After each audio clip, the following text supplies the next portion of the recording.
മഹാഭാരതത്തിൽ യക്ഷനും യുധിഷ്ഠിരനും തമ്മിലുള്ള ഒരു സംവാദത്തിൽ യക്ഷൻ ചോദിക്കുന്നൊരു ചോദ്യമുണ്ട്. ലോകത്തിലെ ഏറ്റവും വേഗത കൂടിയ സാധനം എന്താണ്, അല്ലെങ്കിൽ വസ്തു എന്താണ്? അപ്പം അതിന് മറുപടിയായിട്ട് യുധിഷ്ഠിരൻ പറയുന്നു, മനുഷ്യൻ്റെ മനസ്സാണ്, അല്ലെങ്കിൽ മനസ്സാണ് ഏറ്റവും വേഗത കൂടിയ ഒന്ന്. അപ്പം മഹാഭാരതത്തിന് മുമ്പ് തന്നെ മനസ്സിൻ്റെ വ്യത്യസ്തമായുള്ള എന്താ പറയുക ചലനങ്ങളെക്കുറിച്ചും അതിൻ്റെ ഗതിവിഗതികളെക്കുറിച്ചുമുള്ള ധാരാളം ചർച്ചകൾ രാമായണത്തിലാണെങ്കിലും അതിന് മുന്നേ വളരെ വിശദമായിട്ട് ഉപനിഷത്ത് ദർശനങ്ങളിലും ഒക്കെ നമുക്ക് കാണാൻ പറ്റും. അപ്പോൾ അതുകൊണ്ട് തന്നെയാണ് മനസ്സിൻ്റെ നിയന്ത്രണം അല്ലെങ്കിൽ അതിനെ നിരോധിക്കുക എന്ന് പറയുന്ന അർത്ഥത്തിൽ ഈ ലോകത്തിനെ ജയിക്കാനായിട്ട് അല്ലെങ്കിൽ എല്ലാ തരത്തിലുള്ള മായകളിൽ നിന്ന് രക്ഷപ്പെടുന്നതിന് വേണ്ടി ചിത്തവൃത്തി നിരോധിത്വം പറഞ്ഞു വെച്ചിരിക്കുന്നത്. അപ്പോൾ എന്നാലും ഇന്ന് ആധുനിക ശാസ്ത്രത്തിന് ഒരിക്കലും പിടികൊടുക്കാൻ കഴിയാതെ അല്ലെങ്കിൽ തയ്യാറാകാതെ നിൽക്കുന്ന ഒന്നാണ് മനസ്സെന്ന് പറയുന്നത്. അപ്പോൾ ചിലരൊക്കെ പറയാറുണ്ട് മനസ്സെന്ന് പറഞ്ഞ സാധനം ഇല്ല, മനസ്സെന്ന് പറഞ്ഞ ശരീരം മുഴുവൻ വ്യാപിച്ചിരിക്കുന്ന ഒന്നാണ്. ചിലർ പറയുന്നു അതിൻ്റെ പുറത്ത് വ്യാപിച്ച് നിൽക്കുന്ന ഒന്നാണ്. അപ്പോൾ അവിടെ നമുക്ക് കളക്റ്റീവ് കോൺഷ്യസ്നെസ്സിനെ കുറിച്ചും കളക്റ്റീവ് അൺകോൺഷ്യസ്നെസ്സിനെ കുറിച്ചും സംസാരിക്കേണ്ടതുണ്ട്. അപ്പോൾ കോൾ ഗുസ്താവ് യുങ് തുറന്നു വെച്ച ഒരു വലിയ വിപ്ലവം ഇന്നും യഥാർത്ഥത്തിൽ ഭൗതിക ലോകത്ത് ഭൗതിക ശാസ്ത്രത്തിൻ്റെ മേഖലയിൽ വളരെ ഗംഭീരമായിട്ട് നടക്കുന്നു. അപ്പോൾ യഥാർത്ഥത്തിൽ നമ്മളുടെ ഈ കോഡിങ്ങുകളെല്ലാം തന്നെ മനസ്സ് എന്ന് പറയുന്ന ഒരു നിലവറയിൽ സജ്ജമാക്കിയിരിക്കുകയാണ്. അപ്പോൾ എൻ്റെ പുസ്തകത്തിൽ ഞാൻ പറഞ്ഞൊരു ചെറിയൊരു അലിഗറിയുണ്ട്. അതായത് പഴയ വീടുകൾക്കെല്ലാം പൂമുഖം, അകമുറി, നിലവറ, ഇങ്ങനെ 3 കോൺസെപ്റ്റുകളുണ്ടായിരുന്നു. അതുപോലെ തന്നെ മനുഷ്യൻ്റെ മനസ്സിൻ്റെ പൂമുഖം, അതിനെ നമ്മൾ കോൺഷ്യസ് മൈൻഡ് എന്നും, പിന്നെ അതിൻ്റെ പിറകിലേക്ക് പോകുമ്പോഴത്തേക്ക് കുറച്ച് ആളുകൾക്ക് മാത്രം പ്രവേശനമുള്ള ഒരു അകമുറി, അപ്പം നമ്മുടെ ഏറ്റവും പ്രധാനപ്പെട്ട കുറേ സാധനങ്ങൾ സൂക്ഷിക്കുന്ന ഒരു സ്ഥലം, എന്നാൽ തറവാട്ടിൽ ഒരേ ഒരാളിന് മാത്രം പോകാൻ എന്താ പറയുക അധികാരമുള്ള നിലവറ, അതിന് നമുക്ക് വേണമെങ്കിൽ നമ്മുടെ പ്രിമിറ്റീവ് മൈൻഡ് അല്ലെങ്കിൽ അൺകോൺഷ്യസ് മൈൻഡ് എന്നൊക്കെ പറയാം. അപ്പം ഇങ്ങനെ വ്യത്യസ്തമായിട്ടുള്ള ഒരുപാട് കനറ്റേഷൻസിൽ വായിക്കുന്ന ഒരു പദമാണ് മനസ്സ്. അപ്പം മനസ്സിനെ എടുത്ത് അമ്മാനമാടുന്ന ആളുകളെ നമുക്ക് എപ്പോഴും വളരെ സന്തോഷമാണ്. അപ്പോൾ അപ്രകാരത്തിലുള്ള ഒരാളാണ് നമ്മളോടൊപ്പം ഉള്ളത്.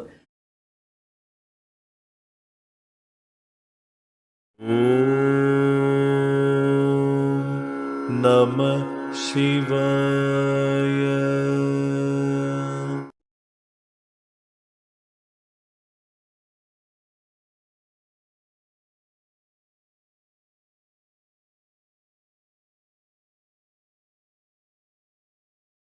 കഴിഞ്ഞ സെഷൻസിൽ നമ്മൾ അദ്ദേഹത്തിൻ്റെ കുറേ കാര്യങ്ങൾ പങ്കുവച്ചിരുന്നു. ഇന്ന് വീണ്ടും അദ്ദേഹവുമായിട്ട് നമ്മൾ ഇരിക്കുകയാണ് ശ്രീ വേണു മേനോൻ. അപ്പോൾ അദ്ദേഹത്തിനെ ഏറ്റവും ആദരവോടുകൂടി നമ്മുടെ ചാനലിലേക്ക് സ്വാഗതം ചെയ്യുന്നു.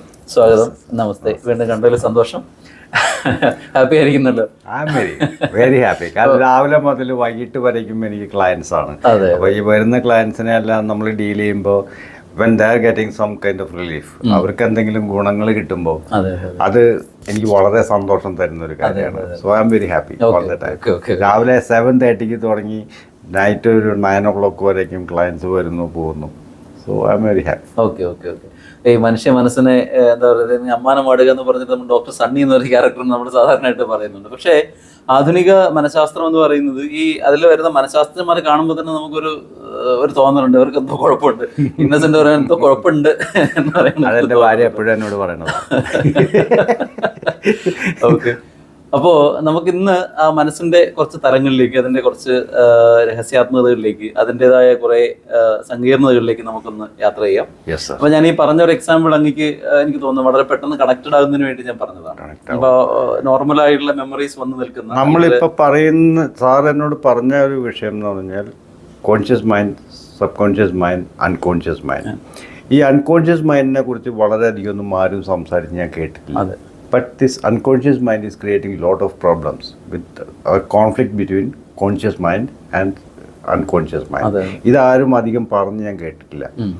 ഈ അൺകോൺഷ്യസ് മൈൻഡിനകത്ത് അടിഞ്ഞുകൂടി കിടക്കുന്ന ഒരുപാട് കാര്യങ്ങൾ, സബ് കോൺഷ്യസ് മൈൻഡിൽ തള്ളിക്കളയുന്ന സംഭവങ്ങളാണ് ഈ അൺകോൺഷ്യസ് മൈൻഡിൽ കിടക്കുന്നത്. അതിനെ ആരും അങ്ങനെ ശ്രദ്ധിക്കില്ല.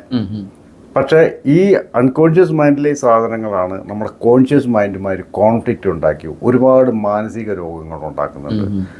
അതിനെക്കുറിച്ച് ഒരുപാട് സ്റ്റഡീസ് നടന്നിട്ടുണ്ട്. വലിയ വലിയ രോഗങ്ങൾ പോലും, ഞാൻ എൻ്റെ പേരുകളൊന്നും പറയുന്നില്ല, അതുപോലുള്ള രോഗങ്ങൾ ഉണ്ടാക്കാൻ പോലും ഈ അൺകോൺഷ്യസ് മൈൻഡിന് സാധിക്കും.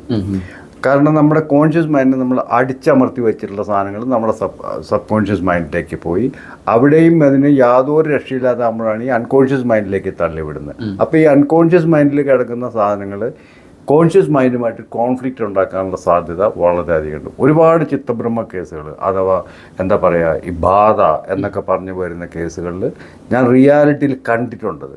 ഇപ്പോൾ കഴിഞ്ഞ പ്രാവശ്യം ട്രിവാൻഡ്രത്ത് ക്ലാസ് നടക്കുമ്പോൾ ഞാൻ സാറിനോട് പറഞ്ഞൊന്നും എനിക്ക് ഓർമ്മയില്ല. ഒരാൾ ഒരു ലേഡി വന്നിരുന്നു. അവർക്ക് ഇതേപോലെ തന്നെ അവർ അടിച്ചമർത്തി വെച്ചിട്ടുള്ള ഒരുപാട് വികാരങ്ങളാണ് അവർ അൺകോൺഷ്യസ് മൈൻഡിൽ കിടക്കുന്നത്. ഇത് പുറത്ത് ചാടി. നമ്മളൊരു സെഷൻ ചെയ്തുകൊണ്ടിരിക്കുന്ന സമയത്ത് പെട്ടെന്ന് ഇവർ ഭയങ്കര വയലൻ്റായി. കൂടെ നിന്നിരുന്ന ഒരാൾക്ക് ഒരെണ്ണം കിട്ടി, ഇപ്പുറത്ത് നിന്ന് എനിക്കും ഒരെണ്ണം കിട്ടി. സന്തോഷത്തോടുകൂടെ വാങ്ങിച്ചു വെച്ചു. അതൊക്കെ ഈ ഫീൽഡിലുള്ളതാണ് ഈ കിട്ടലൊക്കെ. അപ്പോൾ അതൊക്കെ വാങ്ങിച്ചു വെച്ചു. നമ്മൾ അന്വേഷിച്ച് ചെല്ലുമ്പോൾ അതിൻ്റെ ഇവർ സപ്രസ്ഡ് മൈൻഡാണ് കാണുന്നത്. അങ്ങനെ ഒരുപാട് സപ്രസ് ചെയ്ത മൈൻഡിനകത്ത് ഈ പ്രശ്നങ്ങളുണ്ടാവും. അപ്പോൾ നമ്മൾ അതിനെക്കുറിച്ച് കൂടുതൽ പഠിക്കണം. പിന്നെ ഇതിനെല്ലാം പുറമെ നമുക്കൊരു യൂണിവേഴ്സൽ മൈൻഡ് എന്ന് പറയുന്നൊരു സംഭവമുണ്ട്. കാൾ യുങ് പറഞ്ഞിട്ടുണ്ട്, നമ്മളെല്ലാം ഒരു കളക്റ്റീവ് മൈൻഡാണ്. മനസ്സിലായോ? സിംഗിൾ മൈൻഡ് എന്ന് നമുക്ക് തോന്നിയാലും ഇതെല്ലാം ഒരു കളക്റ്റീവ് മൈൻഡാണ്. ലോ ഓഫ് അട്രാക്ഷൻ പഠിപ്പിക്കുന്നതും അത് തന്നെയാണ്. നിങ്ങളുടെ ചിന്തഗതികൾ, നിങ്ങളുടെ ചിന്തകൾ ആ എനർജിയായി മാറി അത് യൂണിവേഴ്സിലേക്ക് ചെന്ന് സമാന ചിന്താഗതികളുമായിട്ട് നിങ്ങളിലേക്ക് തിരിച്ചു വരുന്നു. ഈ സമാന ചിന്താഗതികളുമായിട്ട് തിരിച്ചു വരാമെന്ന് സമാന ചിന്താഗതികൾ മറ്റുള്ളവരുടെ വേണ്ടേ? അപ്പോൾ ആ കളക്റ്റീവ് മൈൻഡ് ആവണ്ടേ? അപ്പോൾ അതല്ലെങ്കിൽ പോലും നിങ്ങൾക്ക് തന്നെ ആലോചിച്ചാൽ അറിയാവുന്ന ഒരുപാട് എക്സാമ്പിൾസ് ഉണ്ടാവും. വേറൊരു വ്യക്തി നിങ്ങൾ എന്തെങ്കിലും സംസാരിക്കാൻ തുടങ്ങുന്ന അതേ കാര്യം അദ്ദേഹം നിങ്ങളോട് പറയും. അങ്ങനെ എത്രയോ എക്സാമ്പിൾസ് ഉണ്ട്. അപ്പോൾ ഇറ്റ്സ് എ കളക്റ്റീവ് മൈൻഡ്. ശരിക്കും നമ്മുടെ മനസ്സുകൾ തമ്മിൽ ഒരു നിലയ്ക്കും ഒരു ബന്ധമില്ലെന്ന് നമുക്ക് തോന്നുന്ന ആൾക്കാരായിട്ട് പോലും നമ്മൾ കണക്റ്റഡ് ആണ്. ഇപ്പം ഇന്ന് ഞാൻ ഈ ട്രിവാൻഡ്രത്തേക്ക് വരാനുള്ള കാരണം, എനിക്ക് ഒരു പരിചയവും ഇല്ലാത്തൊരു വ്യക്തി, ഒറ്റ ഫോൺ കോള്, ആ ഒരു വിളിയിൽ ഞാനിവിടെ എത്തി. എങ്ങനെ? കാരണം ആ വിളിയിൽ എന്തോ ഒരു റിലേഷൻ അവിടെ, ബോണ്ട് അവിടെ വന്നു കഴിഞ്ഞു. ഞാനിവിടെ എത്തി. 2-3 ദിവസം ഞാനിവിടെ എത്തി. So it's happening. അപ്പോൾ കളക്റ്റീവ് മൈൻഡ് എന്നുള്ളത് ഒരു സത്യമാണ്. നമ്മളത് മൈൻഡ് ചെയ്യുന്നില്ല, നമ്മളത് അറിയുന്നില്ല എന്ന് മാത്രം. സാറിൻ്റെ ജീവിതത്തിൽ നിത്യേന പരിചയപ്പെടുന്ന ഒരുപാട് വ്യക്തികളെ സാറിന് നോക്കിക്കഴിഞ്ഞാൽ അറിയാം. There is A connection between them. അതെന്താണെന്ന് പറയാൻ നമുക്ക് ചിലപ്പോൾ കഴിഞ്ഞൊന്നും വരില്ല, പക്ഷേ ഇറ്റ് ഈസ് ദാറ്റ്.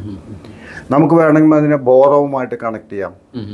ബോധം എന്ന് പറയുന്നത് ആ ഉയർന്ന ബോധം എന്നുള്ളതാണ് ഞാൻ ഉദ്ദേശിക്കുന്നത്. ഒരു വ്യക്തിയുടെ ബോധമല്ല, ഉയർന്ന ബോധവുമായിട്ട് നമുക്ക് വേണമെങ്കിൽ കണക്ട് ചെയ്യാം. ആ ബോധത്തിനെ നോക്കുമ്പോൾ നമ്മൾ അതിനെ പഠിക്കാൻ പോകുമ്പോൾ നമ്മൾ അവയർനെസ് അറിയണം, അതിൻ്റെ ഫ്രീക്വൻസി അറിയണം, അതിൻ്റെ ഓരോരോ അങ്ങനെയുള്ള വശങ്ങൾ നമ്മൾ പഠിച്ച് വരുമ്പോഴാണ് നമുക്ക് ബോധം എന്താണെന്ന് മനസ്സിലാവുക.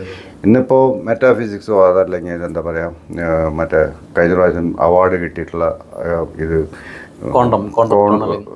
ആ ഫിസിക്സ്, ഇതെല്ലാം പറഞ്ഞ് പഠിപ്പിക്കുന്ന എന്താണ്, അന്ന് വരെ നമ്മൾ പഠിച്ചിട്ടുള്ള ആറ്റമാണ് ലോകത്തിലെ ഏറ്റവും ചെറിയ വസ്തു.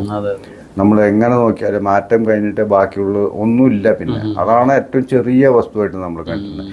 ഇന്നോ മെറ്റാഫിസിക്സ് പറയുന്നത് എന്താണ്? എനർജിയാണല്ലോ. ആ എനർജിക്ക് തലങ്ങൾ അവർ തന്നെ പ്രഖ്യാപിച്ചിട്ടുണ്ട്. എന്ന് വെച്ചാൽ നമ്മളും പറയുന്നത് തന്നെയാണ്, നിങ്ങളുടെ എനർജി അത് ഏറ്റവും ബോട്ടം ലെവലിലാണ് കിടക്കുന്നത്. നിങ്ങൾ ഭൂമിയുമായിട്ട് ബന്ധപ്പെട്ട കിടക്കുന്നത്. ഇതിനു മേലെ തലങ്ങളിലാണ് നമ്മുടെ എനർജികൾ കിടക്കുന്നത്. മനസ്സിലായോ?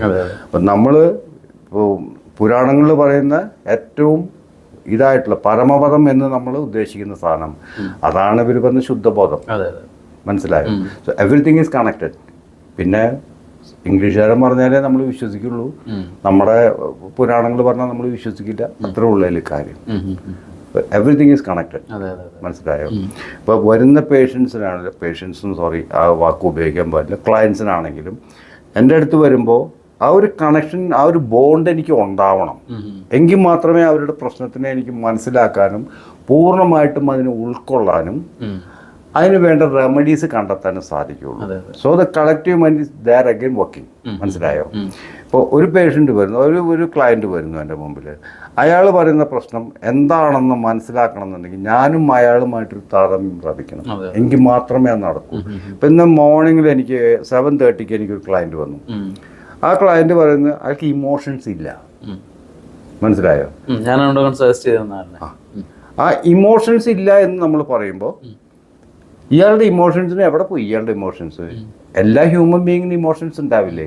സങ്കടം വരും, സന്തോഷം വരും, ദേഷ്യം വരും, പലതരം ഇമോഷൻസ് എല്ലായിടത്തും നമ്മൾ പ്രകടിപ്പിക്കേണ്ടതല്ലേ. പക്ഷേ ഈ മനുഷ്യൻ്റെ ഫേസ് കാണുമ്പോൾ തന്നെ ഒരു മരം പോലെ ഇരിക്കുന്നത്, ഒരു ഇമോഷൻസും ഇല്ല. അപ്പോൾ താങ്ക് ഗോഡ് കുറച്ച് നേരത്തെ ഇതിനൊക്കെ ശേഷം പുള്ളി ചിരിക്കാനും കരയാനും തുടങ്ങി. By the grace of God, അത്രേ പറയാൻ പറ്റില്ല. ഇതെല്ലാം എൻ്റെ കഴിവാണെന്ന് ഞാൻ ഒരിക്കലും ഒരിടത്തും ഞാൻ ക്ലെയിം ചെയ്യുന്നില്ല.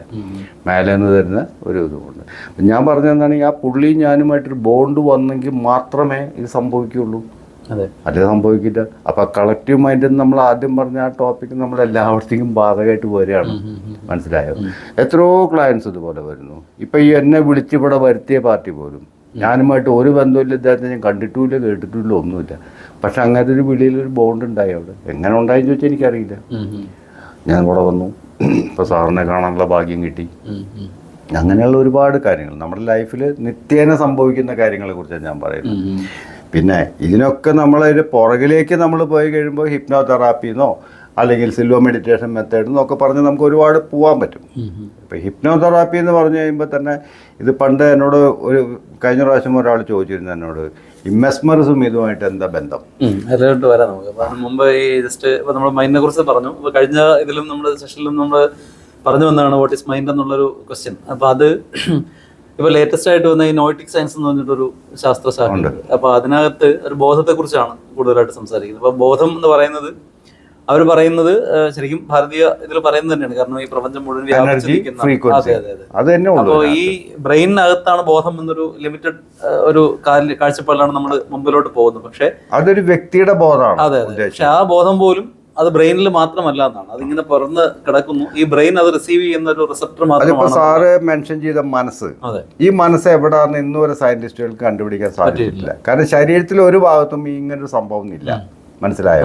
പിന്നെ വേണമെങ്കിൽ നമുക്ക് പറയാൻ പറ്റും ഹൃദയത്തിലാണ് മനസ്സ്. കാരണം എന്താണെങ്കിൽ നമുക്ക് എന്തെങ്കിലും ഒരു ഫീലിംഗ് വന്നു കഴിയുമ്പോൾ നമ്മൾ അപ്പം ആദ്യം കൈവയ്ക്കുന്നത് നെഞ്ചിലായിരിക്കും. അപ്പൊ അതുകൊണ്ട് നമുക്ക് വേണമെങ്കിൽ നമുക്ക് അങ്ങനെ പറയാൻ പറ്റും. പക്ഷേ പല സൈക്കോളജി പറയുന്നതാണ് ഈ മനസ്സ് എന്ന് പറയുന്ന സാധനം നമ്മുടെ ഉള്ളിലല്ല, നമ്മുടെ വെളിയിലും ഉണ്ട്. അതാണ് ഞാൻ നേരത്തെ പറഞ്ഞ കാൾ യുങ്ങിന്റെ പ്രിൻസിപ്പിള്, കളക്റ്റീവ് മൈൻഡ്. മനസ്സിലായോ? അപ്പൊ മനസ്സ് എന്നുള്ള ചോദ്യത്തിന് കഴിഞ്ഞ പ്രാവശ്യം ഞാൻ ഉത്തരം പറഞ്ഞില്ല എന്ന് പറഞ്ഞിട്ട് എന്നെ ഒരാൾ വിളിച്ച് രാവിലെ തന്നെ എന്നെ വിളിച്ച് വളരെ ഡയലോഗുകൾ കഴിച്ചു. ഈ മനസ്സ് എന്നുള്ളതിന്റെ ഉത്തരം പറയാൻ എനിക്ക് കഴിയില്ല. എനിക്കെന്നല്ല, ഈ ലോകത്തിലുള്ള സയന്റിസ്റ്റുകൾ ഇപ്പോഴും തപ്പി പിടിച്ചുകൊണ്ടിരിക്കുക, അവർക്കും പറ്റുന്നില്ല. അതിന് പറയാൻ കൊള്ളാവുന്ന എനിക്ക് ഒരേ ഒരു ആൻസർ ഇതാണ്: മനസ്സ് നമ്മുടെ ശരീരത്തിനകത്തല്ല, പുറത്താണ്. അപ്പൊ ഞാനത് ചോദിച്ചു വന്നതാണ്. അപ്പൊ ഈ ബോധം എന്ന് പറയുന്ന ഒരു സാധനത്തിന് തന്നെ, അപ്പൊ അതിലാണ് നമ്മൾ നമ്മുടേതായ ഐഡന്റിറ്റികളും ബാക്കി നമ്മുടെ ഈ പാരഫർണേരിയ എന്ന് പറയുന്ന സാധനം എല്ലാം ഉണ്ടാക്കി വെച്ച് നമ്മുടെ ബോധമാണ്. അപ്പൊ ഈ ബോധത്തിനെയും മൈൻഡിനെയും കൂടെ തമ്മിൽ കണക്ട് ചെയ്യുന്ന എന്തെങ്കിലും ഒരു സംഗതി, അല്ലെങ്കിൽ ഇത് രണ്ടും ഒന്നാണെന്നോ? ബോധം എന്ന് പറയുന്നത് നമ്മൾ പ്രപഞ്ചത്തിനെ നമ്മൾ എടുത്തു കഴിഞ്ഞാൽ, പ്രപഞ്ചം എന്ന് പറയുന്നത് ഫ്രീക്വൻസി ലെവലിൽ നമ്മൾ എടുത്തു കഴിഞ്ഞാൽ, അതല്ലെങ്കിൽ എനർജി ലെവലിൽ നമ്മൾ എടുത്തു കഴിഞ്ഞാൽ, മാറ്റർ പ്ലസ് ടൈം, അതാണ് യൂണിവേഴ്സ് എന്ന് പറയുന്നത്. മാറ്റർ എന്ന് പറയുമ്പോൾ ആൾക്കാർ ആയിരിക്കും ഈ കല്ലും കപ്പയും ഒക്കെ ഉള്ള സാധനമാണെന്ന് ആയിരിക്കും. അല്ല, മാറ്റർ എന്ന് പറയുന്നത് എന്ത് വസ്തുവാണെങ്കിലും അത് മാറ്ററായിട്ട് വരും. പ്ലസ് ടൈം പ്ലസ് സ്പേസ് ആണ് ഇതിനകത്ത് മുഖ്യമായിട്ട് വരുന്നത്. ഇതെല്ലാം കൂടിച്ചേരുന്നത് ഇതാണ് പ്രപഞ്ചം എന്ന് നമ്മൾ വിളിക്കുന്നത്. അപ്പോൾ അവിടെ സ്പേസ് ആൻഡ് ടൈമാണ് കൂടുതൽ ഇമ്പോർട്ടൻസ് കൊടുക്കുന്നത് നമ്മൾ. അതിൽ നിന്നുമാണ്, സ്പേസ് ആൻഡ് ടൈമിൽ നിന്നുമാണ് ഈ മാറ്റർ ഉണ്ടാവുന്നത് എന്നാണ് ഒരു പ്രിൻസിപ്പിൾ ഉള്ളത്. പല പല പ്രിൻസിപ്പിൾസ് ഉണ്ട്. കാരണം ആരും ഇത് നേരിട്ട് കാണുകയോ ടച്ച് ചെയ്യുകയൊന്നും ചെയ്തിട്ടില്ല. പക്ഷെ പ്രിൻസിപ്പിൾ ബേസിക്കലി ഇതാണ്: matter is equal to time and space. ഇത് രണ്ടും കൂടെ ചേരുമ്പോൾ ഇതായി മാറുന്നു. ഇത് തന്നെയാണ് നമ്മുടെ മനസ്സിന്റെ ഒരു ഭാഗമായിട്ട് മാറുന്നത്. നമ്മൾ മനസ്സ് എന്ന് ഉദ്ദേശിക്കുന്നത് ഇതും കൂടെ ഇൻക്ലൂഡഡ് ആണ്. അതുകൊണ്ടാണ് നമ്മൾ ബോധം എന്നുള്ളൊരു വാക്ക് ഉപയോഗിക്കുന്നത്. ബോധം എന്ന് പറഞ്ഞൊരു വ്യക്തിയുടെ ബോധമല്ല നമ്മൾ ഉദ്ദേശിക്കുന്നത്. ഉയർന്ന തലത്തിലുള്ള ഹൈ ഫ്രീക്വൻസിയിലുള്ള ആ ബോധത്തിനാണ് നമ്മൾ ബോധം എന്ന് പറയുന്നത്. ഈ ഫ്രീക്വൻസി എന്നുള്ള വാക്ക്, ഈ ഫ്രീക്വൻസി എല്ലാ മനുഷ്യനും ഉണ്ട്, ഇല്ലേ? ആ ഫ്രീക്വൻസി നമുക്ക് എങ്ങനെ ഉയർത്താം? നമുക്ക് സ്വയം ഉയർത്താൻ പറ്റും. നമ്മളുടെ പോസിറ്റീവായിട്ടുള്ള ചിന്തകൾ വെച്ച് നമുക്ക് ഫ്രീക്വൻസി ഉയർത്താം. വളരെ നല്ല രീതിയിൽ മെഡിറ്റേഷൻ ചെയ്താൽ നിങ്ങളുടെ ഫ്രീക്വൻസി ഉയരും. മനസ്സിലായോ? ഇങ്ങനെയുള്ള കാര്യങ്ങളെ കൊണ്ട് നമുക്ക് ഫ്രീക്വൻസിയെ മാറ്റിയെടുക്കാൻ പറ്റും. നിങ്ങളുടെ ഫോക്കസ്, നിങ്ങളുടെ അറ്റൻഷൻ, പിന്നെ ഇതിനകത്ത് വരുന്ന നമ്മുടെ ആ എനർജി ലെവല് എത്രമാത്രമുണ്ട്, നിങ്ങളുടെ മനസ്സനുഭവിക്കുന്ന സന്തോഷം, നിങ്ങൾ അനുഭവിക്കുന്ന മറ്റുള്ള എന്താ പറയുക ജോയ്ഫുൾനെസ്, അതെല്ലാം ആഡ് ചെയ്യുമ്പോഴാണ് ആഹ്ലാദം, മറ്റുള്ളവരുള്ള സ്നേഹം, ഇതെല്ലാം കയറി കഴിയുമ്പോൾ നിങ്ങളുടെ ഫ്രീക്വൻസി ഹൈ ലെവലിൽ വരും. അതെല്ലാം വരുമ്പോൾ നിങ്ങളുടെ ഫ്രീക്വൻസി ഉയരും. അതേ സമയത്ത് നിങ്ങൾ നെഗറ്റീവ് എനർജികളാണ് കൺസ്യൂം ചെയ്യുന്നതെന്നുണ്ടെങ്കിൽ നിങ്ങളുടെ ഫ്രീക്വൻസി താഴ്ന്നു പോകും. ഈ ഫ്രീക്വൻസി നമ്മുടെ കൂടി കഴിയുമ്പോഴാണ് നമ്മൾ യൂണിവേഴ്സുമായിട്ട് കണക്റ്റായി, അല്ലെങ്കിൽ നമുക്ക് വേണ്ട കാര്യങ്ങൾ നമുക്ക് ലോ ഓഫ് അട്രാക്ഷനിൽ കൂടെ വിഷ്വലൈസേഷനിൽ കൂടെ നമുക്ക് നേടിയെടുക്കാൻ സാധിക്കും എന്ന് പറയുന്നത്. അപ്പോൾ ആ ഫ്രീക്വൻസി ഉയർത്തലാണ് ബേസിക്കലി. അതിനുള്ള ഏറ്റവും നല്ലൊരു വഴിയാണ് മെഡിറ്റേഷൻ എന്ന് പറയുന്നത്. അപ്പം മെഡിറ്റേഷൻ അതിൻ്റെ ഒരു വഴിയാണ്. നല്ല നല്ല ചിന്തകൾ വരുത്തുന്നത്, ഹാപ്പിനെസ് ഉണ്ടാവണം, സന്തോഷം ഉണ്ടാവണം, നമുക്ക് മറ്റുള്ളവരോട് സ്നേഹം ഉണ്ടാവണം, കമ്പാഷൻ ഉണ്ടാവണം, ദയവ് ഉണ്ടാവണം എല്ലാവരോടും. ഇതൊക്കെ ആയി കഴിയുമ്പോൾ നിങ്ങളുടെ ഫ്രീക്വൻസി ഓട്ടോമാറ്റിക്കായിട്ട് ഉയരും. ഇതാണ് പറയുന്നത്.